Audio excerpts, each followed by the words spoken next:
மேற்கு தொடர்ச்சி மலையோட அடிவாரத்துல இருந்த ஒரு அடர்த்தியான காட்டுல 2 குருவிகள் வாழ்ந்து வந்தாங்க. ஆண் குருவியோட பேரு ராணா குருவி, பெண் குருவியோட பேரு சோனா. இவங்க 2 பேருக்கும் கல்யாணம் ஆகி கொஞ்ச நாள் தான் ஆயிருந்தது. கொஞ்ச நாள் கழிச்சு சோனா குருவி ஒரு முட்டையிட்ட நாள்ல இருந்து சோனா குருவிக்கு உடல்நிலை சரியில்லை. அதனால ராணா குருவி தன்னோட மனைவிய பறந்து டாக்டர் ஹாஸ்பிட்டலுக்கு அழைச்சிட்டு போச்சு. இங்க பாரு ராணா, உன் மனைவிக்கு உடம்பு ஏற்கனவே வீக்கா இருந்திருக்கு. இதுல இப்ப முட்டையிட்டதுக்கு அப்புறம் அவளோட உடம்பு ரொம்பவும் பலகீனமா போயிடுச்சு. நான் கொடுக்கற மாத்திரை மருந்து தவறாம கொடு. அப்புறம் 6 மாசத்துல இருந்து 1 வருஷம் வரைக்கும் சோனா எங்கேயும் போகாம எந்த வேலையும் பார்க்காம நல்லா ரெஸ்ட் எடுக்கணும். டாக்டர் இப்படி சொன்னதை கேட்ட உடனே ராணா மனசுல குழப்பம் வந்துருச்சு. நான் வீட்டு வேலைய பாப்பனா இல்ல வேலைக்கு போய் சம்பாரிச்சுக்கிட்டு வருவேனா? எனக்கு என்ன பண்றதுன்னே தெரியல.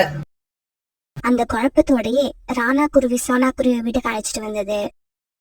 கோரி, ராணாவோட வீடு ரொம்பவும் அழகா இருக்குல்ல? எனக்கும் இதே மாதிரி ஒரு வீடு கட்டணும்னு ரொம்ப நாளா ஆசை. எவ்வளவு அழகா வீடு கட்டி என்ன புண்ணியம்? ராணாவுக்கு வாழ்க்கையில நிம்மதி இல்ல. அப்படியா? ராணாவுக்கு என்ன ஆச்சு?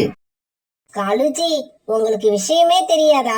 சோனா குருவியோட உடம்புல கல்யாணத்துக்கு முன்னாடி இருந்தே ஏதோ நோய் இருக்குதாம். அது என்னமோ படுத்த படுக்கையில தான் இருக்கணும்னு டாக்டர் சொல்லிட்டாங்களாம். ராணா குருவிய பார்க்க அழகா இருக்கு, கை நிறைய சம்பாதிக்குது. இருந்தாலும் என்ன பண்றது, வாழ்க்கையில நிம்மதியே இல்ல. இவங்க எப்படி பேசிக்கிட்டு இருக்காப்ப அந்த பக்கமா ராணா குருவி வந்தது. ராணா, ராணா, ஒரு நிமிஷம் இங்க வா. உன்கிட்ட ஒரு முக்கியமான விஷயம் பேசணும். இங்க பாரு, நான் நேத்து தான் சோனா குருவி பத்தி எல்லா விஷயத்தையும் கேள்விப்பட்டேன். பாவம், நீ இப்பதான் கல்யாணம் பண்ணுன, அதுக்குள்ள உன்னோட வாழ்க்கையில சந்தோஷம் இல்லாம போயிடுச்சு. அப்படியெல்லாம் இல்ல. இன்னொரு 6 மாசம் போயிடுச்சுன்னா என் வாழ்க்கையில மறுபடி சந்தோஷம் வரும். ஐயோ ராணா, டாக்டர் சொல்றதையெல்லாம் நம்பாத. அவங்க ஒரு ஆறுதலுக்கு அப்படிதான் சொல்லுவாங்க. நான் சொல்றத கேளு. எனக்கு தெரிஞ்சு நம்ம காட்டோட வலது பக்கம் போனீங்கன்னா ஒரு பெரிய புளிய மரம் ஒண்ணு வரும். அந்த மரத்துல ஒரு அழகான குருவி ஒண்ணு வாழ்ந்து வருது. அதுக்கு இன்னும் கல்யாணம் ஆகல. அது கிட்ட போய் நேரா பேசு. பக்கத்து காட்டுல அதுக்கு சொந்தமா ஒரு வீடும் இருக்கு. ஏற்கனவே மனசு குழப்பமா போயிருந்த ராணா குருவி கோரிக்காக சொன்னதை கேட்டதும் நேரா அந்த புளிய மரத்தை நோக்கி பறந்து போச்சு. கோரிக்காக சொன்ன மாதிரி அந்த குருவி ஆரஞ்சு கலர் ரெக்கையோட பார்க்க ரொம்பவும் அழகா இருந்தது. அந்த குருவிய பார்த்த உடனே ராணா தன்னோட மனைவி, வீடு, அப்புறம் முட்டை இப்படி எல்லாத்தையும் மறந்து போயிடுச்சு. 2 பேரும் கொஞ்ச நேரம் பேச ஆரம்பிச்சாங்க.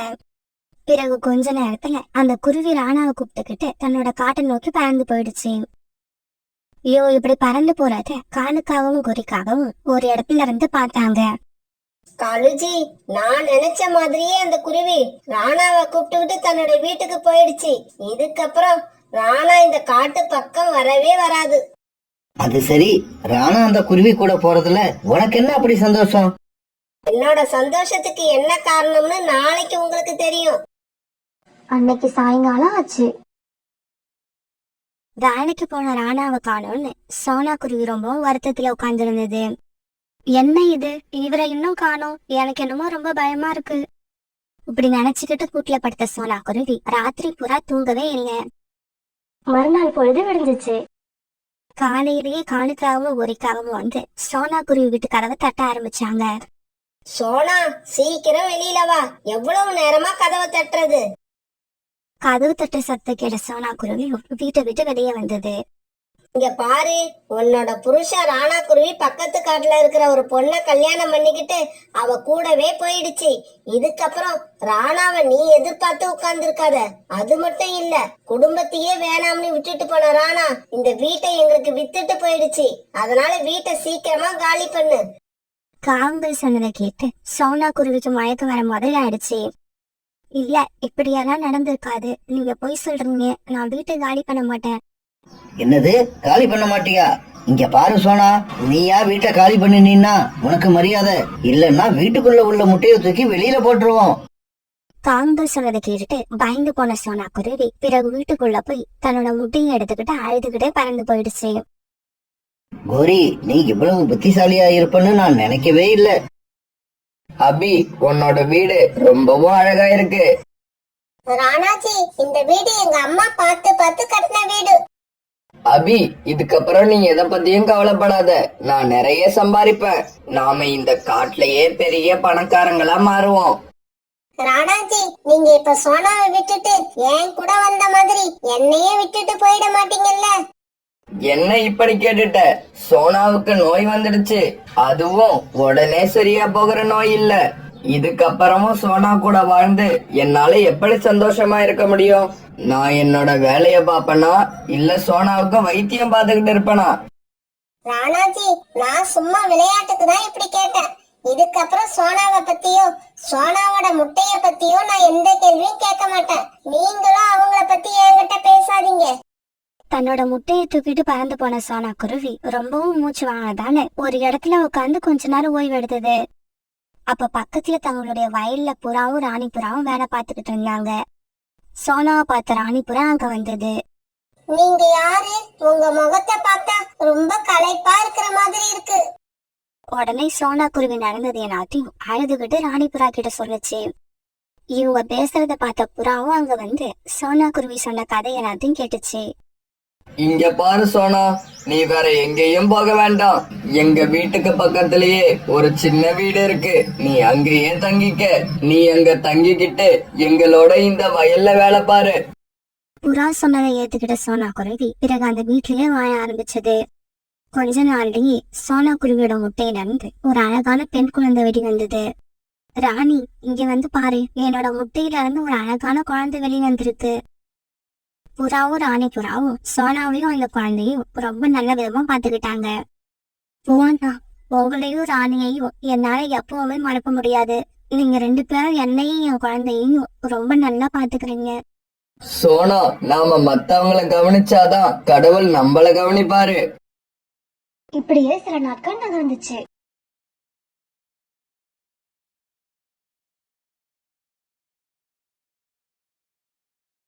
இப்ப பியூட்டி பெருசா வளர்ந்து நல்லா பறக்க ஆரம்பிச்சிடுச்சு. தன்னோட பொண்ணு பறக்காத சோனா குருவி ரொம்ப சந்தோஷமா பாத்துக்கிட்டு இருந்தது. பியூட்டி, பறந்தது போதும், அம்மா கிட்ட வா. அம்மா அம்மா, இன்னும் கொஞ்ச நேரம் பறக்கறம்மா. எனக்கு பறக்கிறதுக்கு ரொம்ப ஜாலியா இருக்கு. நம்ம வாழ்க்கை எப்பவும் ஒரே மாதிரி இருக்காது. கஷ்டங்கள் வரும், இருந்தாலும் அது எப்பவும் இருக்காது. கொஞ்ச நாள்லயே அந்த கஷ்டம் சந்தோஷமா மாறும். அதே சமயம் சில பேரோட வாழ்க்கையில இப்படியும் நடக்கும். ஒரு நாள் மரம் வெட்டிக்கிட்டு இருக்கும் போது ராணா குருவி கையில இருந்து கோடாரி நழுவி அதோட கால்ல விழுந்து ஒரு கால் துண்டாயிடுச்சு. அபி, இதுக்கு மேல ஒன்னும் பண்ண முடியாது. ராணா எப்பவும் கூட்டுல படுத்துதான் இருக்கணும். அதுக்கு தேவையானதையெல்லாம் நீதான் கவனிச்சுக்கணும். இப்படி சொல்லிட்டு பருந்து டாக்டர் அங்க இருந்து பறந்து போயிட்டாங்க. அபி, எனக்கு மனசு ரொம்ப கஷ்டமா இருக்கு. நீங்க கஷ்டப்படுறதுக்கு இதுல என்ன இருக்கு? நியாயமா பார்த்தா நான் தான் ரொம்ப கஷ்டப்படணும். எல்லாம் என் தலை விதி. இப்படி கொஞ்ச நாள் ராணா குருவி தன்னோட வீட்டுல வச்சு பாத்துக்கிட்ட அபி ஒரு நாள் இப்படி பேச ஆரம்பிச்சது. இங்க பாருங்க ராணா, இப்ப நான் வேலைக்கு போக வேண்டியிருக்கு. அதனால உங்களை என்னால சரியா கவனிச்சுக்க முடியாது. நானும் அம்மாவும் ஆரம்பத்துல வாழ்ந்த கூடு ஒண்ணு இங்க பக்கத்துலதான் இருக்கு. உங்களை நான் அங்க கொண்டு போய் விட்டுறேன்.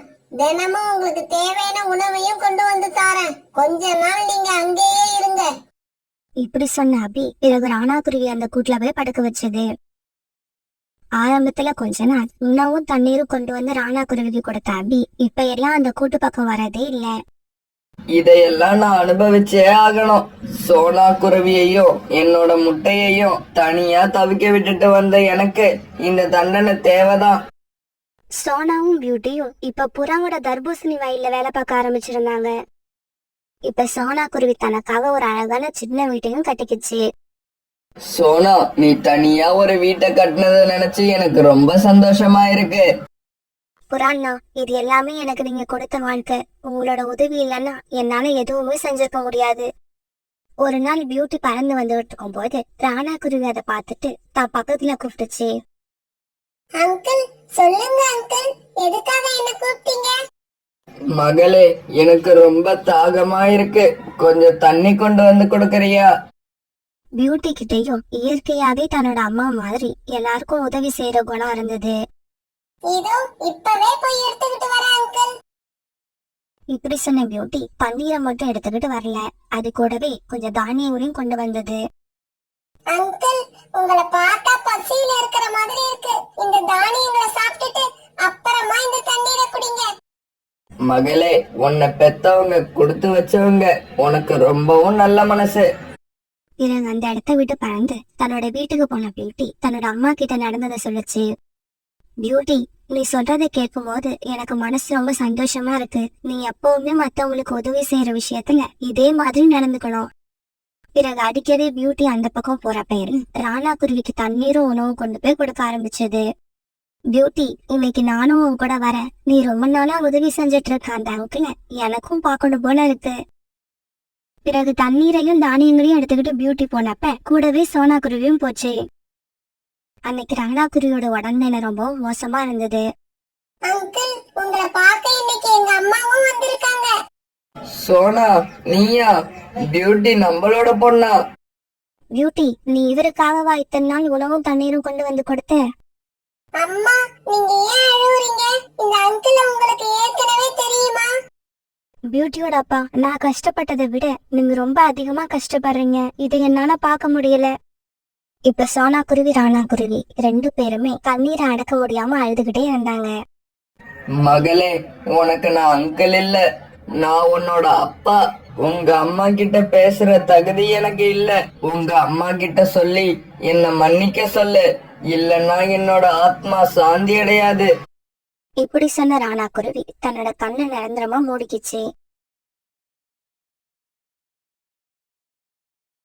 பசங்களா, நீங்க 2 பேரும் வீட்டுல இருங்க. அம்மா போய் காய்கறி வாங்கிட்டு வந்துடுறேன்.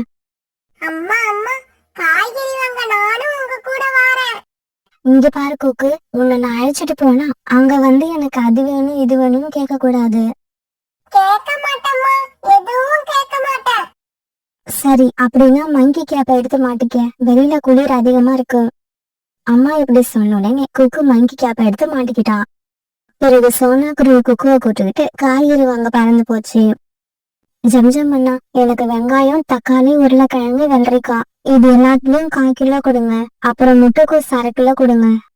உடனே ஜம்ஜம் பறவை சோனா குருவி கேட்ட எல்லாத்தையும் எடுத்து கொடுத்துச்சு. இப்படி காய்கறியை வாங்கின சோனா குருவி வீட்டுக்கு கிளம்ப நினைக்கிறப்ப காலுக்காக குளிர்காலத்துக்கு தேவையான ஆடைகளை ஒரு தள்ளு வண்டியில வச்சு தள்ளிக்கிட்டு வந்துச்சு. உள்ளன் போர்வை, உள்ளன் சால்வை, உள்ளன் போர்வை, உள்ளன் சால்வை. இந்த சத்தத்தை கேட்ட சோனா குருவி பிறகு குக்குவை கூட்டுக்கிட்டு காலுக்காகத்தோட தள்ளு வண்டி கிட்ட போச்சு. இப்படி போன சோனா குருவி அந்த தள்ளு வண்டியில இருந்த நீல கலர் சால்வாய தன்னுடைய ரக்கையால எடுத்துக்கிச்சு. காலண்ணா, இந்த சால்வை என்ன விலை? சோனா, அந்த சால்வை ஒரிஜினல் கம்பெனியில தயார் பண்ணது. அதனால அதோட விலை 500 ரூபாய். வேற எங்க போய் வாங்கினாலும் என்னை விட விலை அதிகமா தான் சொல்லுவாங்க. காலண்ணா, நீங்க விலை அதிகமா சொல்றீங்க. 200 ரூபாய் குறைச்சு கொடுங்க. என்கிட்ட 300 ரூபாய் தான் இருக்கு. எனக்கு இந்த சால்வை ரொம்ப பிடிச்சிருக்கு. இது நான் எடுத்துக்கிறேன். ஆமா, நீங்க எல்லாம் எங்க இருந்து வரீங்க? காலங்காத்தால வந்து என்னோட உயிரை எடுக்கிறீங்க. சால்வைய வண்டியில வச்சுட்டு இடத்த காலி பண்ணுங்க. இப்படி சொன்ன காலுக்காகவும் பிறகு சோனா குருவி கையில வச்சிருந்த நீல கலர் சால்வைய கோவமா பிடுங்கிச்சு. காலண்ணா, நான் என்ன உங்க சால்வைய தூக்கிட்டு ஓடிடவா போறேன்? எதுக்காக கையில வச்சிருந்த சால்வைய எவ்வளவு வேகமா பிடுங்குறீங்க? இங்க பாரு சோனா, உங்களை எல்லாம் நம்பவே முடியாது. பணம் கொடுக்காம சால்வையை எடுத்துக்கிட்டு போனாலும் எடுத்துக்கிட்டு போயிடுவீங்க. காலங்கள், எங்க அம்மா உங்க கடையில இருந்து எத்தனை சால்வையை இதுவரைக்கும் திருடி இருக்காங்க. ஏன் இப்படி பேசுறீங்க? இங்க பாரு குக்கு, வாயை மூடிக்கிட்டு போ, இல்லன்னா ஓங்கி ஒண்ணு போட்டுருவேன். 500 ரூபாய் கொடுத்து சால்வை வாங்க வழி இல்லைன்னாலும் வாய் மட்டும் இருக்கு. இங்க பாரு குக்கு, எனக்கு இந்த சால்வை தேவையே இல்ல. நீ வா, நம்ம வீட்டுக்கு போகலாம். இப்படி சொல்லிட்டு சோனா குருவி தன்னுடைய பையன் குக்குவை கூட்டுக்கிட்டு தன்னுடைய வீட்டுக்கு பறந்து போயிடுச்சு. வீட்டுக்கு போன உடனே சோனா குருவி தன்னுடைய பசங்களுக்கு சாப்பாடு தயார் பண்ணி கொடுத்துச்சு. சாப்பாடை சாப்பிட்டு முடிச்சது எல்லாரும் பிறகு படுத்து தூங்க ஆரம்பிச்சாங்க. சோனா குருவியும் பியூட்டியும் படுத்து தூங்கிட்டாங்க. ஆனா குக்கு மட்டும் தூங்கவே இல்லை. ஏன்னா காலுக்காக பேசினத குக்குவால மறக்க முடியல. மறுபடியும் காலுக்காக பேசினது ஞாபகத்துக்கு வந்துகிட்டே இருந்தது. ஆமா, நீங்க எல்லாம் எங்க இருந்து வரீங்க? காலங்காத்தால வந்து என்னோட உயிரை எடுக்கிறீங்க. சால்வைய வண்டியில வச்சுட்டு இடத்த காலி பண்ணுங்க. இத நினைச்சு குக்கு அழுதுகிட்டே இருந்தான். மறுநாள் பொழுது விடிஞ்சிச்சு. காலையில கண் வச்ச குக்கு தன்னோட அம்மா கிட்ட எப்படி பேச ஆரம்பிச்சான். அம்மா, நான் என் ஃப்ரெண்டு ஜக்கு கூட விளையாட போறேன். அம்மா, கொக்கு கூட நானும் போறேன். வேண்டாம், நீ வந்தா எங்களை விளையாட விட மாட்ட. தொல்லை பண்ணிக்கிட்டே இருப்ப. பியூட்டி, நீ அவன் கூட போக வேண்டாம், வீட்லயே இரு, அவன் மட்டும் போயிட்டு வரட்டும். பிறகு குக்கு மட்டும் வீட்டை விட்டு வெளியில பறந்து போனான். இப்படி போன குக்கு புறா வச்சிருந்த ஹோட்டலுக்கு போனான். அங்கிள், நான் உங்க கடையில ஏதாவது வேலை பார்க்க விரும்புறேன். எனக்கு ஏதாவது வேலை கொடுங்க. இங்க பாரு தம்பி, உனக்கு இன்னும் வேலை பார்க்கற வயசு வரல. அங்கிள், எங்க அம்மாவுக்கு நான் ஒரு சால்வை வாங்கி கொடுக்கணும். ஆனா என்கிட்ட அதுக்கான பணம் இல்ல. குக்கு சொல்ல கேட்ட புறாவுக்கு அவன் மேல இறக்கம் வந்தது. சரி சரி, நீ இந்த ஹோட்டல்ல சாப்பிட வர்றவங்களுக்கு உணவு சப்ளை பண்ற வேலைய பாரு. உனக்கு நான் 100 ரூபாய் சம்பளம் கொடுக்கறேன். இத கேட்ட குக்கு ரொம்பவும் சந்தோஷப்பட்டான். உடனே குக்கு அந்த ஹோட்டல்ல வேலை பார்க்க ஆரம்பிச்சான். அந்த ஹோட்டலுக்கு வரவங்க எல்லாருக்கும் சாப்பாடு கொண்டு போய் கொடுத்தான். பிறகு அன்னைக்கு சாயங்காலம் புறா குக்குக்கு 100 ரூபாய் பணம் கொடுத்தது. இல்ல அங்கிள், இந்த பணம் எனக்கு இப்ப வேண்டாம். 5 நாள் கழிச்சு 500 ரூபாயா வாங்கிக்கிறேன். பிறகு தன்னுடைய வீட்டுக்கு வந்த குக்கு இரவு உணவை சாப்பிட்டு சீக்கிரமா கூட்டுல படுத்தான். ஏன்னா நாள் பூரா வேலை பார்த்ததால அவனோட உடம்பு ரொம்பவும் களைச்சு போயிருந்தது. அதனால சீக்கிரமா தூங்க ஆரம்பிச்சான். மறுநாளும் குக்கு வழக்கம் போல வேலைக்கு கிளம்பி போனான். இப்படியே 5 நாட்கள் ஓடுச்சு. அன்னைக்கு சாயங்காலம் குக்கு வேலையை விட்டு கிளம்பும் போது புறா அவனுக்கு 500 ரூபாய் கொடுத்தது. புறா கொடுத்த பணத்தை எடுத்துக்கிட்ட குக்கு காலுக்காகத்தோட தள்ளு வண்டியை தேடிக்கிட்டு பறந்து போனான். அங்கிள், எனக்கு அந்த ப்ளூ கலர் சால்வையை எடுத்து கொடுங்க. அதாவது எங்க அம்மா கிட்ட இருந்து நீங்க பிடுங்கிக்கிட்டீங்கல்ல, அந்த சால்வை. இந்த சால்வைய வாங்குற அளவுக்கு உங்ககிட்ட பணம் இருக்கா? குக்கு பணம் கொடுத்த உடனே காலுக்காக அதை பார்த்துட்டு அதிர்ச்சி ஆயிடுச்சு. பிறகு அந்த நீல கலர் சால்வையை எடுத்து குக்கு கிட்ட கொடுத்துச்சு. அதை வாங்கிட்ட குக்கு சந்தோஷமா அங்க இருந்து பறந்து போனான். இப்படி பறந்து போன குக்குவை வழியில ஒரு வயதான பறவை தடுத்து நிறுத்துச்சு. தம்பி தம்பி, எனக்கு கொஞ்சம் காஞ்ச மரக்குச்சிகள் தேவைப்படுது. உன்னால எடுத்துக்கிட்டு வந்து கொடுக்க முடியுமா? என்னோட வீடு ராத்திரியில ரொம்ப குளிருது. என்னால தூங்கவே முடியல. காஞ்ச விறகுகள் இருந்தா அதை எரிய வச்சு என்னோட வீட்டை கொஞ்சம் சூடாக்கிக்குவேன். பாட்டி, உங்க வீட்ல உங்களை தவிர வேற யாருமே இல்லையா? எனக்கு ஒரு மகன் இருந்தான். அவன் போன வருஷம் மழை பெஞ்சு புயல் அடிச்ச சமயத்துல இறந்து போயிட்டான். அதுக்கப்புறம் எனக்குன்னு யாருமே இல்ல. குக்கு அந்த வயதான பறவையோட நிலைமையை நினைச்சு ரொம்பவும் இறக்கப்பட்டான். கொஞ்ச நேரம் அவங்கள பத்தியே யோசிச்சான். பிறகு உடனே தாங்கிட்ட இருந்த நீல கலர் சால்வை எடுத்து அவங்க கிட்ட கொடுத்தான். தம்பி, யாருக்காகவோ வாங்கிட்டு போன இந்த சால்வைய எதுக்காக என்கிட்ட கொடுக்கற? பாட்டி, இந்த சால்வையை நான் எங்க அம்மாவுக்காக தான் வாங்கிட்டு போனேன். உங்க நிலைமையை பார்த்த உடனே உங்ககிட்ட கொடுக்கணும் போல தோணுச்சு. உடனே கொடுத்துட்டேன். பரவாயில்ல, இன்னும் 5 நாள் வேலை பார்த்து எங்க அம்மாவுக்கு நான் வேற சால்வை வாங்கி கொடுத்துக்கிறேன். குக்குவோட பேச்சை கேட்டு அந்த வயதான பறவை கண்ணுல இருந்து கண்ணீர் வந்துச்சு. தம்பி, உன்னை உங்க அம்மா ரொம்பவும் நல்ல முறையில வளர்த்திருக்காங்க. வாழ்க்கையில உனக்கு எப்பவுமே வெற்றி தான் கிடைக்கும். கோரி, இன்னைக்கு சோனாவோட பையன் குக்கு என்கிட்ட இருந்து ஒரு சால்வைய விலைக்கு வாங்கிக்கிட்டு போனான். அதோட விலை எவ்வளவு தெரியுமா? 500 ரூபாய். காலுஜி, அவனுக்கு ஏது அவ்வளவு பணம்? அதுதான் கோரி, எனக்கும் தெரியல. காலுஜி, கண்டிப்பா இந்த பணத்தை எங்கிருந்தோ திருடிதான் எடுத்துக்கிட்டு வந்திருப்பான். இப்பவே போய் இந்த விஷயத்தை அவங்க அம்மா கிட்ட சொல்லிட்டு வரேன். அப்பதான் எனக்கு ராத்திரி தூக்கம் வரும். இப்படி பேசின கோரி உடனே குக்குவோட வீட்டுக்கு பறந்து போச்சு. குக்கு, இன்னைக்கு காலங்கள் கடைக்கு வந்து நீல கலர் சால்வையை 500 ரூபாய் கொடுத்து வாங்கிட்டு வந்தியாமே, உனக்கு அந்த பணம் எங்க இருந்து வந்தது? எப்படி கிடைச்சது? என்னது, குக்கு 500 ரூபாய் பணம் கொடுத்து சால்வை வாங்கினானா? கோரி அக்கா, நீங்க சொல்றதை என்னால நம்பவே முடியல. நான் சொல்றத நீயே நம்புற? உன் பையனை நீயே கேட்டு பாரு. குக்கு, கோரி ஆண்டி சொல்றதெல்லாம் உண்மையா? கால் அங்கிள் கடைக்கு போய் நீ சால்வை வாங்கினியா? சோனாக்குரு இப்படி கேட்டதுக்கு குக்கு எந்த பதிலும் சொல்லாம மௌனமா இருந்தான். அத பார்த்த சோனாக்குருவிக்கு மனசுக்குள்ள பயம் வந்துருச்சு. குக்கு, உண்மைய சொல்லு, கோரி ஆண்டி சொல்றதெல்லாம் உண்மைதானே? அந்த பணம் உனக்கு எப்படி கிடைச்சது? பிறகு குக்கு நடந்த எல்லா உண்மையையும் தன்னோட அம்மா கிட்ட சொன்னான். அந்த பாட்டிய பார்க்க பாவமா இருந்தது. அதனாலதான் உங்களுக்காக வாங்கிய சால்வையை அவங்களுக்கு கொடுத்துட்டேன். அம்மா, கவலைப்படாதீங்க. இன்னும் 5 நாள் வேலை பார்த்து நான் உங்களுக்கு சால்வை வாங்கிட்டு வந்து கொடுப்பேன். குக்குவோட இந்த பேச்சை கேட்ட சோனாக்குருவி ஆனந்த கண்ணை விட்டுச்சு. பிறகு குக்கு அப்படியே தூக்கி தன்னோட நெஞ்சோட அணைச்சிக்கிச்சு. குக்கு, உன்னை பெத்ததை நினைச்சு இப்ப நான் ரொம்ப பெருமைப்படுறேன். என்னது, பெருமைப்படுறியா? உனக்காக வாங்கிட்டு வந்த சால்வைய உனக்கு கொடுக்காம வழியில யார்கிட்டயோ தாரவாட்டு கொடுத்துட்டு வந்திருக்கான். அவனை இழுத்து போட்டு 4 அடி அடிக்காம அவனை இடுப்புல தூக்கி வச்சு கொஞ்சிக்கிட்டு இருக்க. கௌரி அக்கா, உங்களை மாதிரியே எல்லாரும் இருக்கிறது இல்ல. பொண்ணும் பொருளும் கிடைச்சாதான் உங்களுக்கு எல்லாம் சந்தோஷமும் நிம்மதியும் கிடைக்கும். ஆனா எங்களுக்கு அப்படி இல்ல. மத்தவங்களுக்கு உதவி செய்யறதுல அதை விட அதிக சந்தோஷம் கிடைக்கும். என்னவோ போ, நான் நினைச்சது ஒண்ணு, இங்க வந்து பார்த்தா நடக்கிறது ஒண்ணு.